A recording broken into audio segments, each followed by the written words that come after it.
일이 참으로 많은 것 같습니다. 코로나 상황은 백신과 함께 사그러들 줄 알았는데 오히려 확진자 수는 어느 때보다 지금이 정말로 많습니다. 코로나 대유행 중이기 때문에 각자의 자리에서 이로 인한 각자 개개인의 어려움이 많을 것입니다. 시대가 갈수록 나는 안 돼요, 나는 안 되나 봐요 라고 말하면서 절망하는 희망을 잃어버린 사람들이 상당히 많이 있습니다. 재정적인 문제에 대해서 절망하는 사람도 있고 사람과의 관계로 힘든 사람이 있고 아직도 나이가 어린 청소년 그리고 또 청년인데도 인생의 미래에 대하여 희망을 버린 경우가 많습니다. 낙심 절망이라는 것이 굉장히 무서운 겁니다. 키에르케고르라는 철학자는 절망에 대해서 죽음에 이르는 병이라고 말했습니다. 단테의 장편시에서 지옥 입구에는 이런 글귀가 있다고 말합니다. 이곳에 들어가는 자는 뭐든 희망을 다 버리라. 마귀가 우리에게 원하는 것이 바로 낙심하고 절망하는 것입니다. 낙심에는 영적인 힘이 있는데 마귀가 우리로 하여금 절망하게 해서 우리를 파멸의 길로 이끌어 갑니다. 믿음의 정반대의 길로 가게 합니다. 그러나 어떤 어려운 일이 있어도 우리는 예수님과 동행하는 사람으로서 낙심하지 말아야 합니다. 낙심과 믿음은 정반대의 개념으로 볼 수가 있습니다. 성경에서 낙심하기로 따지면은 사도 바울만큼 낙심할 일이 많은 사람이 있을까 싶습니다. 그가 개척한 고린도 교회로부터 말할 수 없는 시험을 당했습니다. 교회가 싸움이 나서 갈라지고 온갖 시험거리들이 생겨나고 심지어 자기를 거짓 사도라고 매도하고 공격하는 일까지 있었습니다. 교회를 개척하고 전도하는 일이 얼마나 힘든지 죽을 고비를 여러 번 넘기고 몸에 질병도 있었습니다. 그러니 사도 바울은 낙심할 만도 합니다. 그런데도 사도 바울은 나는 낙심하지 않습니다라고 아주 단호하게 말하고 있습니다. 1절 말씀을 함께 읽겠습니다. 그러므로 우리가 이 직분을 받아 긍휼하심을 입은 대로 낙심하지 아니하고, 이 말은 사도 바울이 정말 살아계신 하나님을 믿었다라고 할 만한 그런 확실한 증거입니다. 하나님이 살아계시고 함께 계시는 것을 믿는 사람은 낙심할 만한 상황에도 낙심하지 않습니다. 그러나 하나님을 믿는다고 하고 교회를 다니기도 하지만 실제로 하나님이 살아계시고 함께 있는 게 믿어지지 않으면은 낙심할 일이 수도 없이 많습니다. 사도 바울이 정말 하나님을 살아계신 하나님으로 믿었다는 증거는 하나님 앞에서 자기가 부끄러움이 없다고 고백하는 것에서 알 수 있습니다. 2절을 보시면은 이에 숨은 부끄러움의 일을 버리고 속임으로 행하지 아니하며 하나님의 말씀을 혼잡하게 하지 아니하고 오직 진리를 나타내므로 하나님 앞에서 각 사람의 양심에 대하여 스스로 추천하노라. 이렇게 말할 수 있는 사람이 과연 몇이나 있을까요? 하나님 앞에서 부끄러움이 없다. 모든 사람의 양심에 우리 자신을 떳떳하게 내세울 사람. 세상에 그렇게 말할 수 있는 사람이 얼마나 있을까요? 오직 한 경우가 있는데 예수님께서 정말 나와 함께 계시는 것이 진짜 믿어지는 사람. 그런 사람이 이제 이렇게 말할 수가 있는 것입니다. 우리는 사람만 앞에 있어도 죄를 짓기란 쉽지 않습니다. 사도 바울이 정말 하나님이 살아계시고 주님이 자기와 함께 계신 것을 믿었으니까 그는 하나님 앞에서 부끄러운 것이 없었습니다. 어떤 사람의 양심 앞에 내가 떳떳하게 나 자신에 대해 세울 수 있기 때문에 이렇게 말할 수 있었던 사도 바울입니다. 그래서 마귀는 4절에서 말하는 것처럼 우리가 살아계신 하나님을 바라보지 못하도록, 하나님을 믿지 못하도록 우리 마음을 혼미하게 만듭니다. 하나님을 믿는다고 말은 하고 교회를 다니기는 해도 실제로 하나님 살아계신 것을 전혀 보지 못합니다. 주님이 함께 계시는 것을 알지 못하면 그러면 우리는 한순간에 죄인으로, 그리고 낙심에 빠져 멸망의 길로 빠져버리고 맙니다.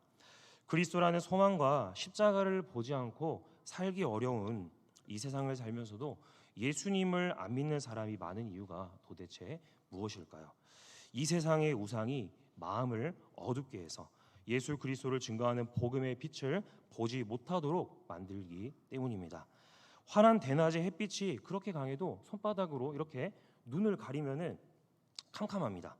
영적으로도 이와 똑같은데 마귀가 마음을 어둡게 만드니까 예수 그리스도가 정말 살아계시고 그분이 진정한 그리스도이심을 알지도 믿지도 못하게 만듭니다. 불신자만 그런 게 아니고 예수 그리스도를 믿는 사람 또한 마찬가지입니다. 교회 다니고 예수님 믿는다고 하면서도 절망에 빠지고 낙심에 빠지고 죄에 빠지는 이유는 실제로는 주님을 바라보지 않기 때문입니다. 하나님은 우리에게 빛을 비추셔서 우리로 하여금 예수님이 정말 그리스도이신 것과 우리와 함께 계신 것을 알게 해 주십니다. 6절과 7절 말씀을 함께 읽겠습니다. 어두운 데에 빛이 빛이라 말씀하셨던 그 하나님께서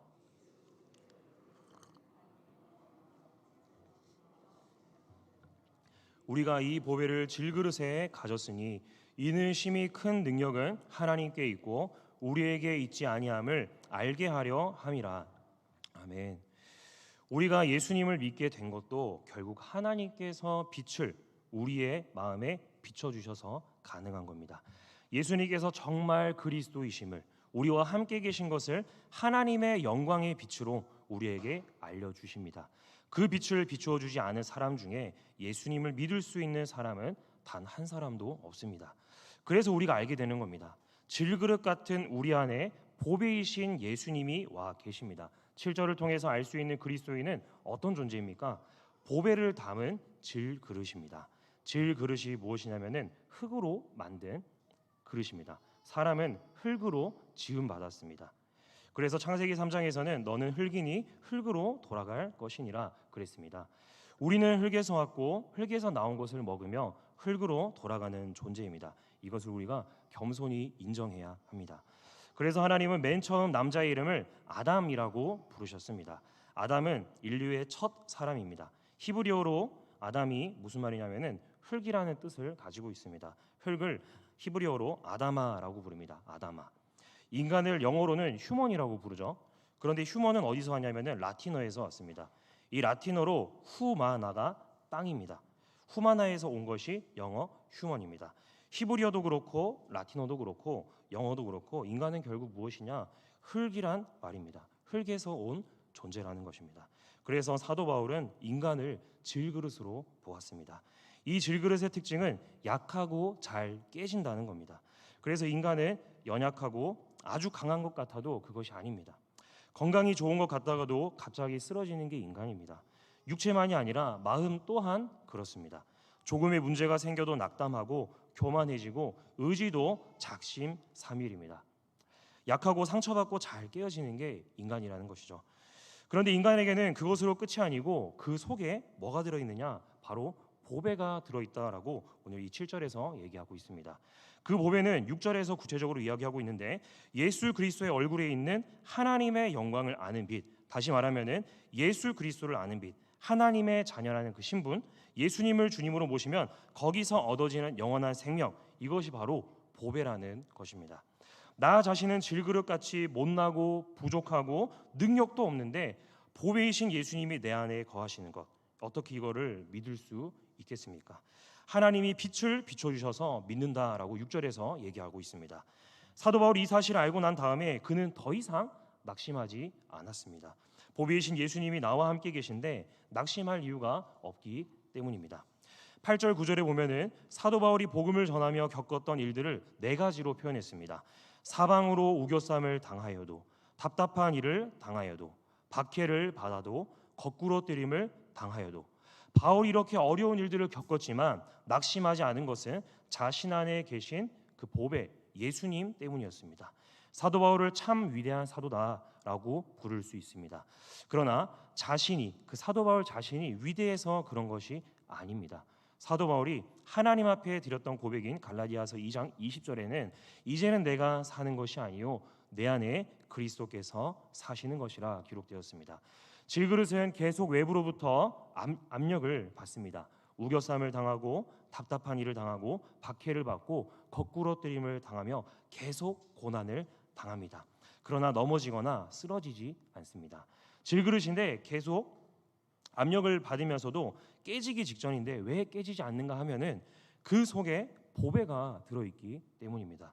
인생을 살아가면서 만나는 수많은 시련과 역경을 통해서 우리 질그릇은 분해되고 깨지고 아무것도 남을 것 같지 않습니다. 그러나 그러한 고난 속에서 우리는 질그릇에 집착하지 아니하고 우리 속에 있는 보배를 바라보면서 내가 질그릇에 속한 자가 아니라는 것, 더 높은 차원에서 하나님을 바라보면서 견뎌낸다라는 겁니다.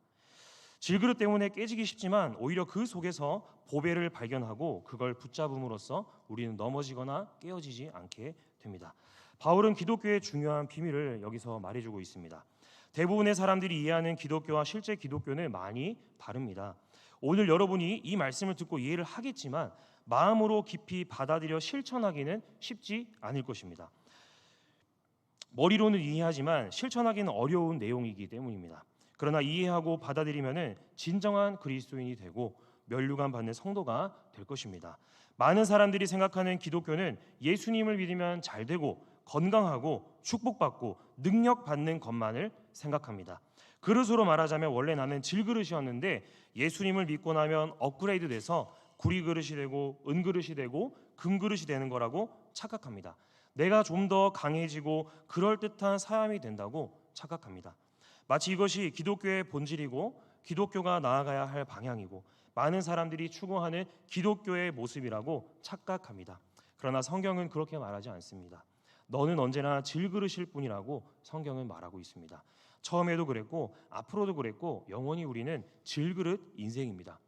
그뿐 아니라 오히려 그 질그릇이 깨지고 부서지고 상처나고 그럴수록 내 속에 있는 보배는 더욱 선명하게 잘 드러나게 될 것입니다. 이러한 삶의 양식으로 하나님이 우리를 부르셨다는 것을 사도 바울은 깨달았습니다. 처음에 사도 바울도 이것을 몰랐는데 그런데 이제 고난을 받고 핍박 중에 많은 사람들이 사도 바울을 조롱합니다. 사도라면서 하나님이 너와 함께 하신다는데 너를 사랑한다면 왜 그렇게 고난당하고 죽어가고 맞고 굶고 역경 속에서 살아가는 거냐 남들이 비난합니다. 바울이 얼마나 고생했느냐 하면은 10절에서 이렇게 말합니다. 우리가 항상 예수의 죽음을 몸에 짊어짐은 예수의 생명이 또한 우리 몸에 나타나게 하려 함이라. 예수님의 죽음을 몸에 짊어지고 있다고 말하고 있습니다. 지금 죽기 직전이라는 것입니다. 지금 죽을 지경이라는 말입니다. 그런데 이런 과정을 통하여서 예수님의 생명이 나타나고 있습니다. 하나님의 능력이 선포되고 증거되고 있다는 겁니다. 그래서 중요한 결론이 11절과 12절에서 나오는데 11절, 12절을 함께 읽겠습니다. 우리 살아있는 자가 항상 예수를 위하여 죽음에 넘겨짐은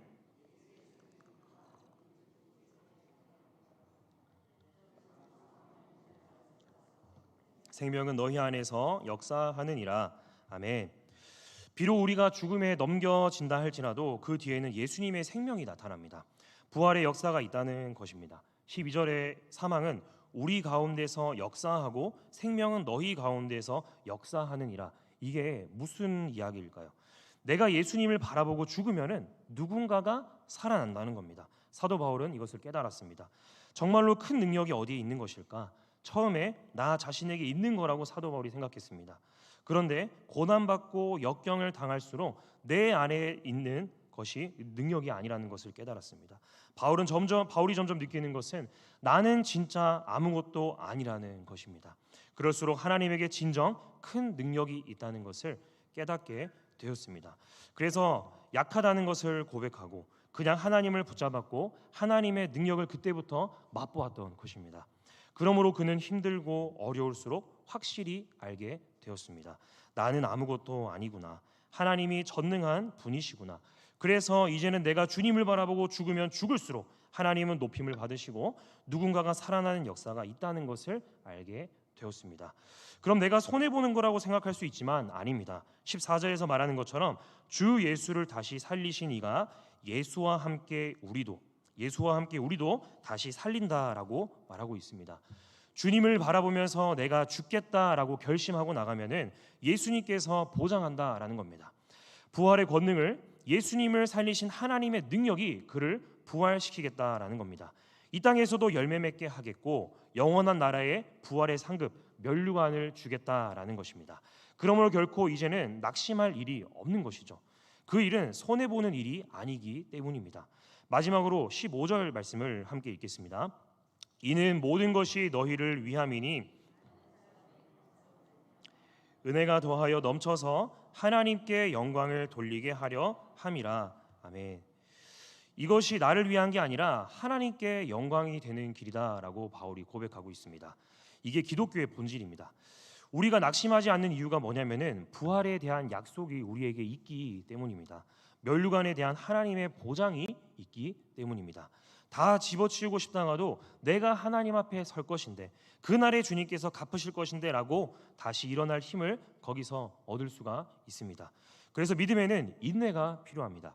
하나님의 사랑과 약속을 믿고 인내해야 합니다. 나를 사랑하시는 하나님이 하신 그 약속은 절대로 변함이 없다. 그러므로 나에게는 결국 승리가 약속되어 있다. 그러므로 아무리 미혹이 오고 나를 흔들어도 나는 끝까지 넘어지지 않을 것이라고 인내하는 것 또한 믿음이라는 것입니다.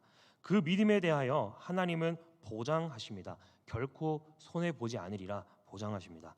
하나님께는 영광이 되고 너희에게는 면류관이 있으리라고 하나님께서 말씀하십니다. 질그릇에 자꾸 집착하면 인간은 낙담하게 됩니다. 그럼 뭘 봐야 되냐면은 내게 있는 그 질그릇 안에 있는 보배를 보아야 합니다. 질그릇이 깨질수록 속에 있는 보배는 빛날 수가 있습니다. 우리가 나이가 들수록 변해가는 질그릇에 집착하고는 합니다. 하나님이 나에게 영원한 생명을 주셨고 그 나라가 가까워진다는 소망으로 이 허전한 마음을 우리가 메꾸어 나아가야 합니다. 그것을 고백하고 감사하면서 그 나라를 기다리는 마음을 가지려고 애를 써야 합니다. 그 나라의 영광이 초라한 우리 영혼에 비춰집니다. 그래서 낡아가는 내 모습에 절망하지 않고 다가오는 하나님 나라의 영광에 붙들린 사람으로서 성숙해질 수 있습니다. 우리 그리스도인은 강하고 화려해질수록 하나님께 영광을 돌리는 존재가 아닙니다. 우리가 고생하면서도 감사하고 어려운 중에도 기뻐하고 유혹 속에서도 진실하게 신실하게 살아가는 걸 통해서 우리는 영광을 돌릴 수가 있습니다.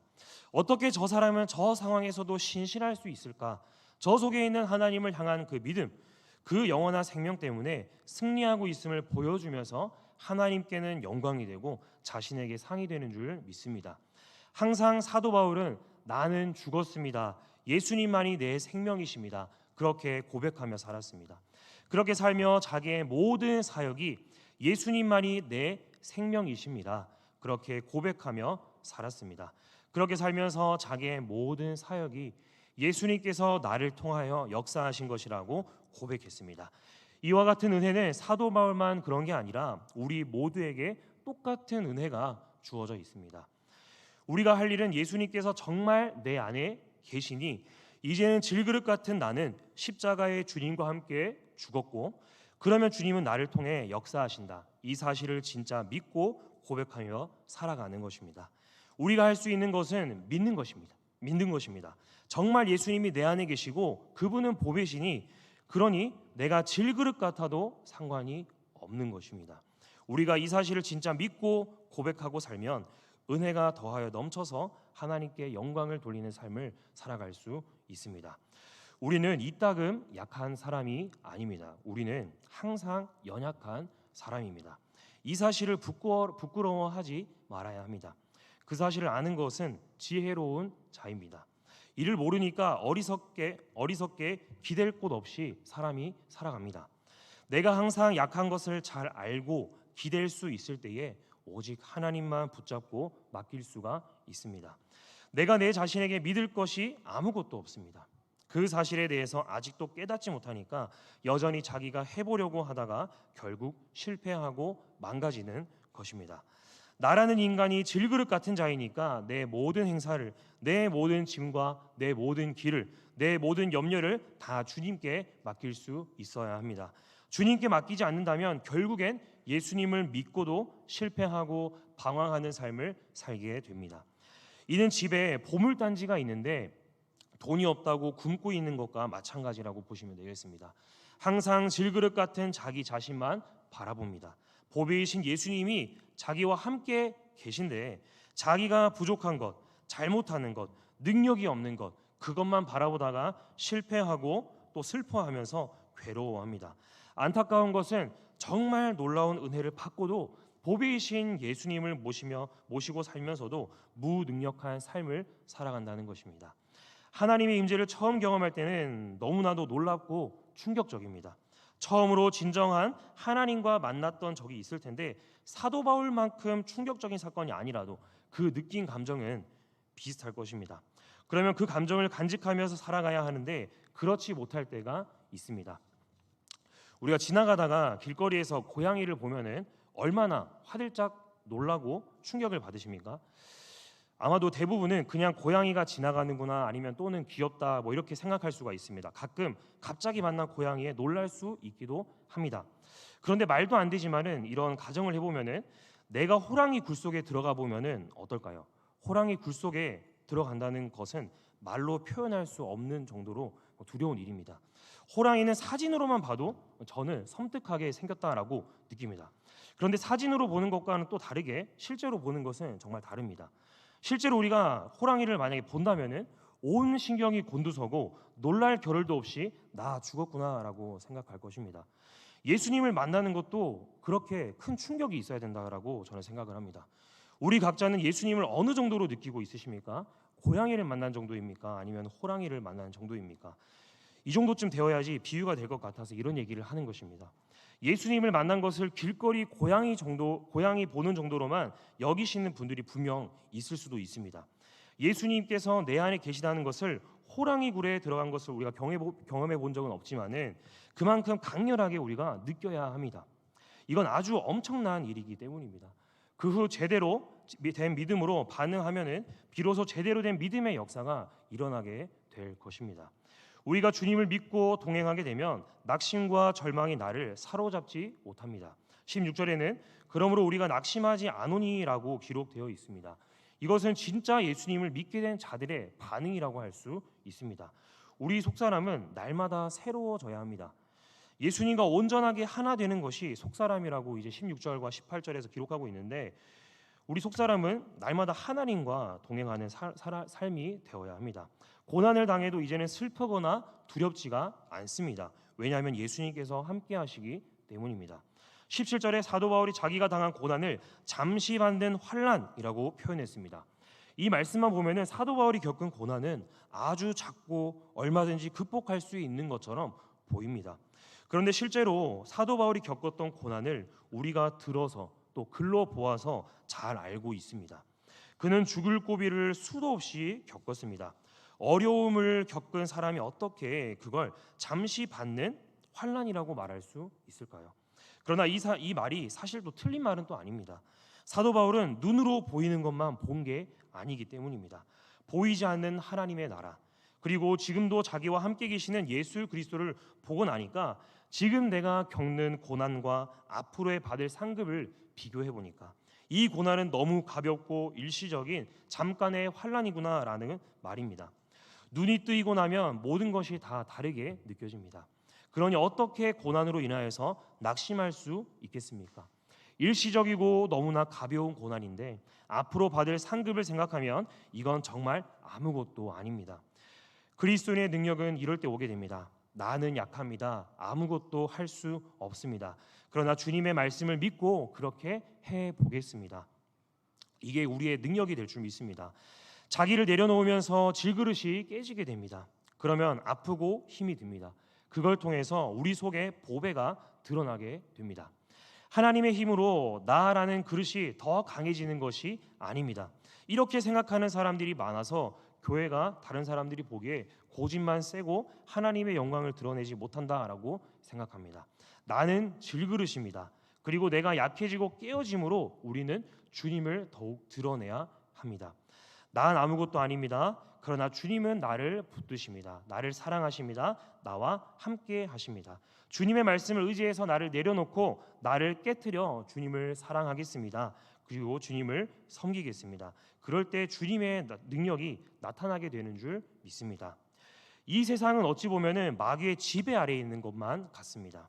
사탄은 자기가 소유한 힘을 사용해서 사람들이 예수님을 믿지 못하도록 방해합니다. 하지만 사탄의 회방은 성공할 수 없습니다. 하나님이 예수님을 통해 영광을 친히 사람들에게 드러내시기 때문입니다. 우리가 낮은 자리에서 종이 되어 누군가를 섬길 때 사람들의 마음이 복음을 향해 열리고 예수님을 주인으로 선포하는 복음에 반응합니다. 우리가 고난 속에서 우리 자신만 집중하지 않고 다른 사람들을 섬긴다면 세상은 우리가 전하는 복음에 응답할 것입니다. 우리가 하나님을 믿더라도 고난은 우리를 비껴가지 않습니다. 우리는 여전히 환난의 날들을 통과해야 합니다. 고난의 한복판에서도 우리의 연약함과 무력함이 드러나겠지만은 동시에 하나님의 큰 능력도 나타나게 될 줄 믿습니다. 고난 중에 질그릇이 깨집니다. 사방으로 우겨쌈을 당합니다. 답답한 일도 마주하고 낙심하기도 하고 박해도 받습니다. 그렇지만 깨어진 질그릇 안에 있던 보배로운 하나님의 능력이 드러나게 됩니다. 이 하나님의 능력 아래서 우리는 더 이상 환경에 얽매이지 않게 됩니다. 답답해하지도 않고 낙심하지도 버림받지도 망하지도 않습니다. 왜냐하면 연약함 중에 우리를 돕는 하나님의 능력이 오롯이 우리를 지켜주시기 때문입니다.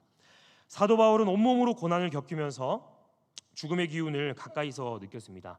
오죽하면 예수님의 죽음을 자기 몸에 짊어지고 살았다고 표현했습니다. 바울은 자기를 부인하며 마주한 자기가 비워짐을 죽음이라고 말하기도 했습니다. 그런데 바울은 자신의 죽음을 통해 그리스도의 생명이 자기 몸에 나타난다라고 얘기했습니다. 이것은 자신이 고난 속에서 연단을 받아 영적으로 변화되는 것을 두고 하는 말입니다. 이 영적인 변화를 경험한 사람들만이 다른 사람들에게 선한 영향력과 영적인 영향력을 미칠 수가 있습니다. 우리가 고난 중에 하나님의 다스리심을 받아서 자기를 부인할 수 있다면 우리 안에서 그리스도의 생명이 빛나게 될 것입니다.